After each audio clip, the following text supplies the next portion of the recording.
Bago tayo magsimula mga kaibigan, shoutout muna sa mga taong laging nakasubaybay sa Boss Wakwak channel. Shoutout kay Mark De La Cruz, kay Hazel Fiesta, kay Lynette Riparado, kay Moonray Magtaon, kay Arlene Culsbesa, Hazel Fiesta, kay Marjorie Quinto, Rose Ulalia, at sa iba pang laging sumusuporta doon. No? Maraming salamat po sa inyong lahat. God bless you all. Yun lang at magsimula na po tayo.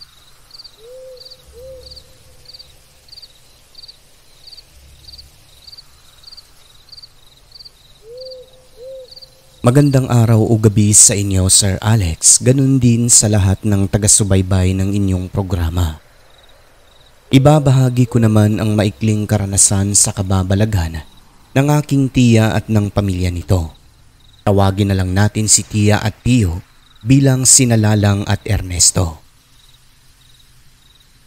Nangyari ito matagal ng panahon ang nakalilipas sa isang lugar sakop ng Davao Occidental. Nakatira pa sila noon sa isang maliit na bahay malapit sa kalsada. Ang lugar na yon ay tahimik gawa ng wala masyadong sasakyan na dumadaan, tapos medyo malalayo rin ang distansya ng mga kapitbahay. Walang kuryente kung kaya tuwing gabi madilim ang buong kapaligiran. Ang hanap buhay ng mister ni Lalang ay pagmamaneho ng tricycle sa bayan, habang siya may maliit na tindahan at mayroon ding bilyaran sa gilid nito na kung tawagin sa amin ay pool. Yun pa kasi ang uso nun dati at yun din ang nilalaro ng mga kalalakihan sa sitio. Ang gamit nilang ilaw sa mesa kapag ginagabi, baterya ng sasakyan. Pero kahit lampara lang pagkukwento nila lang, okay lang, nakakapaglaro pa rin naman. Yun ang kanyang pinagkakaabalahan nun araw-araw habang wala ang mister bumabiyahe sa bayan. Yung pwesto naman po kasi nila, kung hindi nyo na itatanong, sa bandang kalsada at dun nakaparada ang mga tricycle na naghihintay ng pasahero sa kubo na sadyang ginawa naman ng kanyang mister upang matambayan ng mga tao o yung mga pasaherong naghihintay ng mga masasakyan papuntang bayan. At yun na nga po, buntis sila lang nun sa pangatlo nilang anak pero hindi pa halata ang kanyang tiyan. Sa unang pagpapacheck up sa doktor, kumpirmado talagang nagdadalang tao siya. Isang hapon, 4:00 pasado, may isang lalaking nakasombrero ng itim, may edad, na bumili ng sigarilyo sa tindahan nila. Sa tansya nila lang nasa 60 anyos ang edad pataas. Hindi taga roon dahil ayon sa kanya, bago ito sa paningin nila. At habang bumibili sa tindahan, napansin niya pulang-pula ang mga mata nito at naluluha pa kung kaya. Tinanong nila lang kung may sore eyes ba, kasi aniya baka makahawa sa kanila lalo na sa mga anak niya. Umiling yung mama, sumagot na napuwing lang bunsod ng nangopra daw sila ng mga kasamahan niya sa bukid. May pumasok daw sa mata niya na kung anong maliit na bagay sa ibabaw ng puno habang nangunguha ng bunga, dahilan kung bakit namula. Meron akong patulo dito, Manong, para sa mata. Wala to, Iha. Hayaan mo na to. Mapula talaga rin minsan yung mga mata ko. Huwag mo na lang pansinin.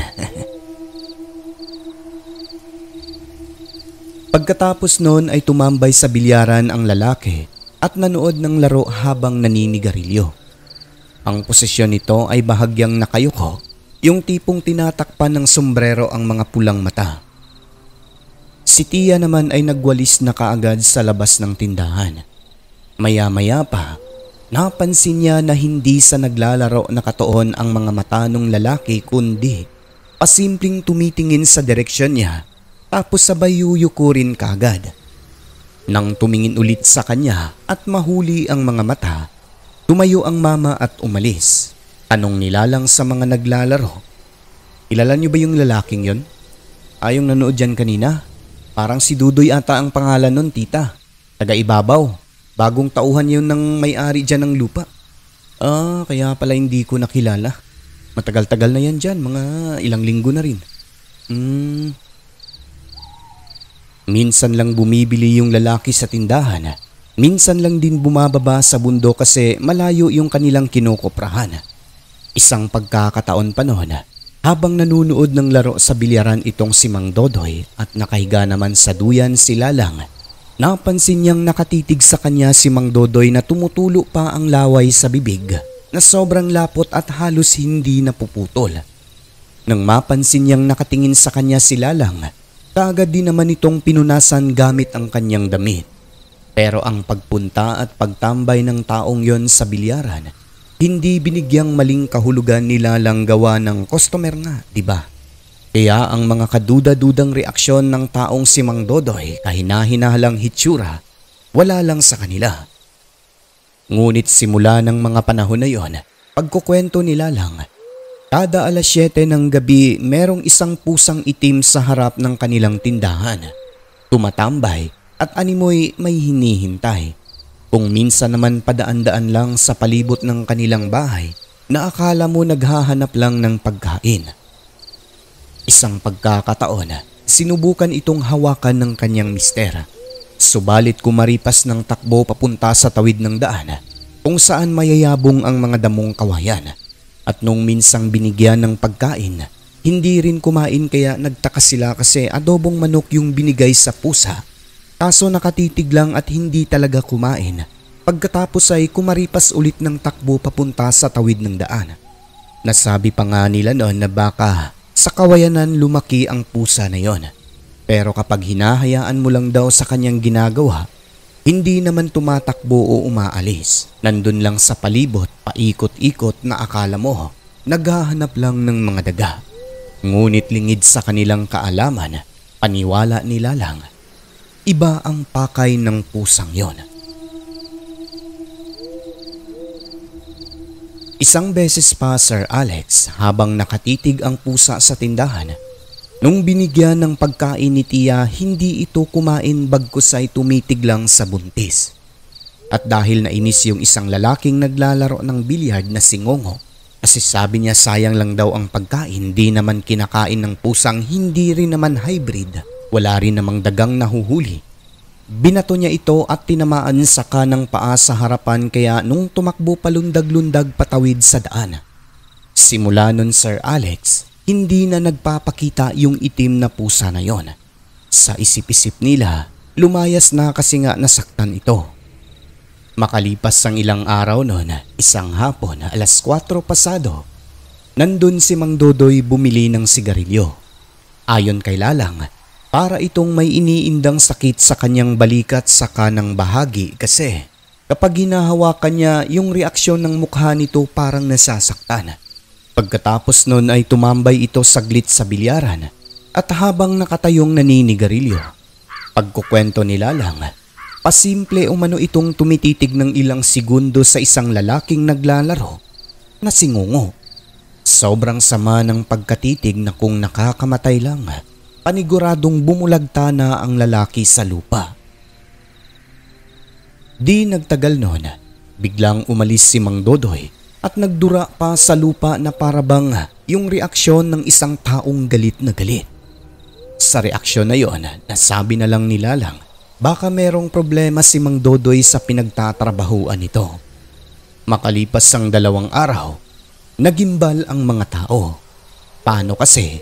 Nabalitaan na lang na inatake raw si Ngongo ng isang aswang sa isang makipot na daan, tawid ng sapa, kung saan sila nang huhuli ng palaka. Nakagat siya sa balikat, leeg, na muntikan pang matamaan ang malaking ugat, buti na lang nagawa pa nitong makaligtas. Ngunit kung wala siyang dalang itak noon, panigurado, patay na si Ngongo. Paano kasi? Sobrang agresibo ng aswang na umatake sa kanya.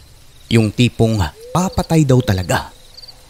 Matapos noon, natakot ang mga tao sa sityo lalo na si Lalang kasi nga buntis siya nung time na yon, di ba? Hindi makapaniwalang may aswang sa naturang lugar na gumagambala at muntikan pang may mabiktima. At isa pa, unang beses din na mangyari sa lugar na may taong inatake ng aswang. Mas lalong natakot si Lalang dahil simula nung insidente na yon, kada gabi Kapag pumapatak na ang alas 11 o hating gabi, may nararamdaman sila na parang may naglalakad sa labas ng kanilang bahay at kung minsan nasa bubong. Apak ng isang parang mabigat na kung anong hayop o tao ba kaya na dahan-dahang humahakbang upang hindi makalikha ng ingay. Subalit kapag tinitignan ng mister niya dala ang itak, wala naman daw po siyang nakikitang kung ano. Hanggang sa isang gabi pa, alas 7 pasado kung kailan, kakatapos lang nilang mag-anak na maghapunan nun. Habang nakikinig ng radyo, nakaidlip sila lang sa loob ng kanilang bahay sa may sala. Yung kanyang mga anak nun ay nasa tindahan at ang tatay naman ay naglalaro ng bilyard kasama ang kaibigan. So habang nakatulog, maya-maya pa, parang nanaginip daw sila lang at naramdaman niyang may presensya ng kung anong nilalang na pumasok sa loob ng kanilang tahanan. Yun bang panaginip sir na akala mo gising ka ngunit hindi makagalaw? Ilang sandali pa, may nakita siyang anino ng figurang itim na taong parang nakasombrero na lumapit sa kanya at walang kung ano-ano'y hinawakan ang kanyang tiyan. Doon lang nakagalaw sila lang na alimpungatan at talagang napatili ng malakas dahil ramdam niya may humawak talaga sa kanyang tiyan at sobrang sakit umano nito na akala mo pinagkakalmot ng matutulis na kuko sa labas at loob nito. Matindi raw talaga ang sakit nun sir dahil pagkagising niya namimilipit pa siya. At eto pa, kita niya raw talaga na merong aninong parang sumabay lang sa hangin palabas sa kanilang bahay. Dali-dali namang lumapit ang kanyang asawa, mga kaibigan, dahil akala ng mga ito kung ano na ang nangyari kay Lalang. Baka na naginip ka lang mahal. Ewan ko, parang totoo kasi.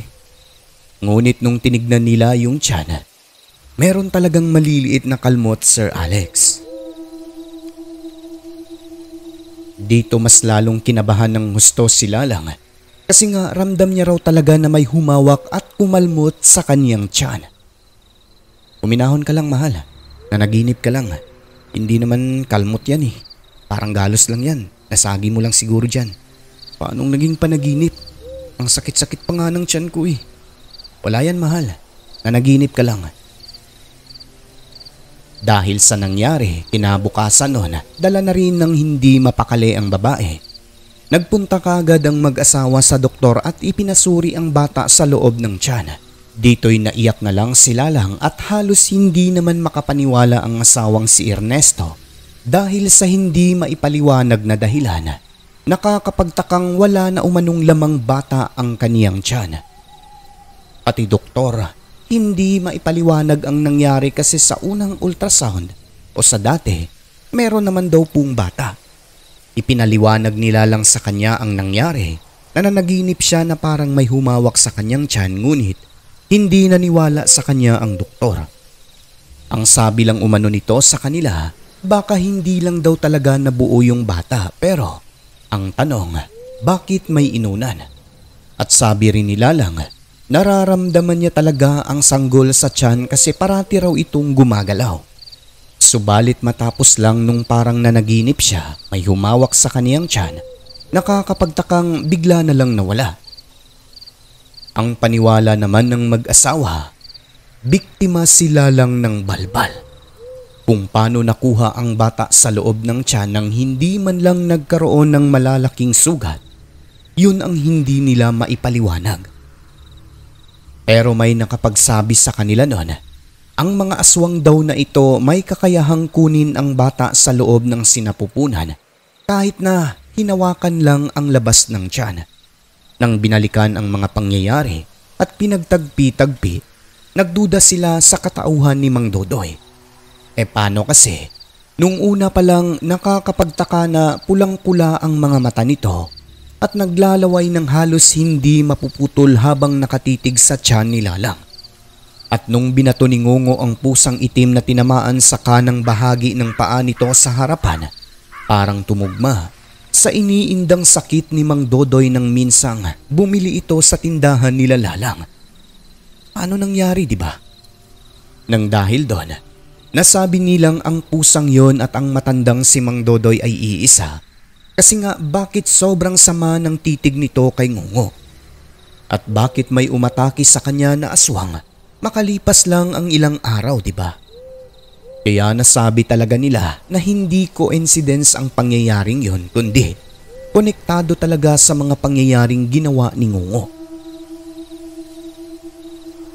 Nang dahil sa mga pangyayaring yon, masama ang kutob nila kay Mang Dodoy sa katauhan nito na maaaring siya talaga ang mapaminsalang aswang.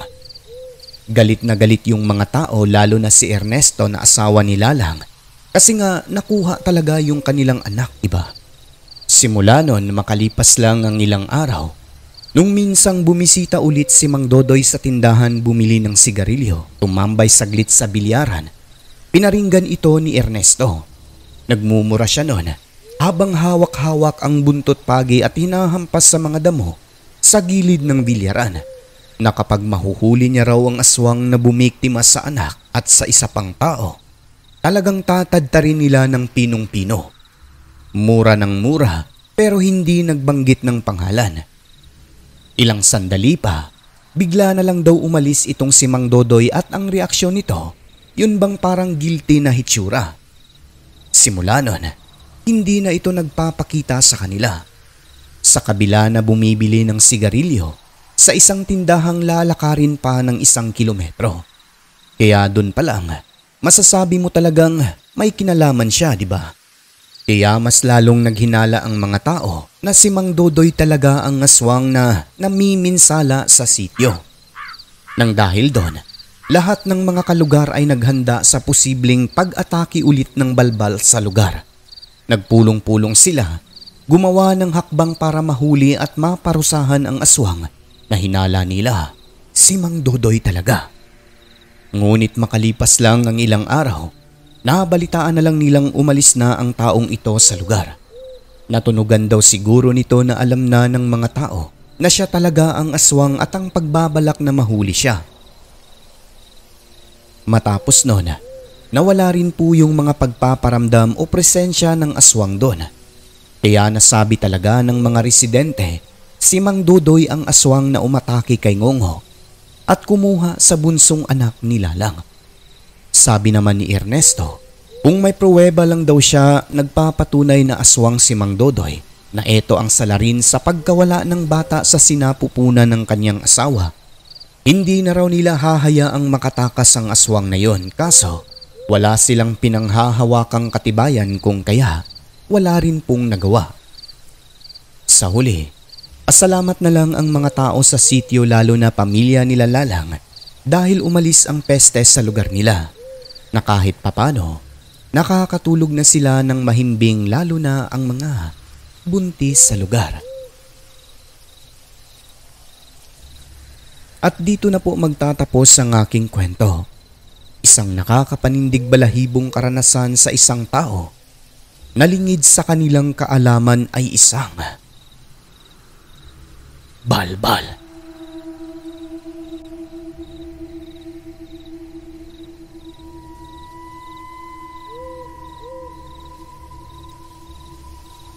Hanggang sa muli, Rodora ng Mindanao.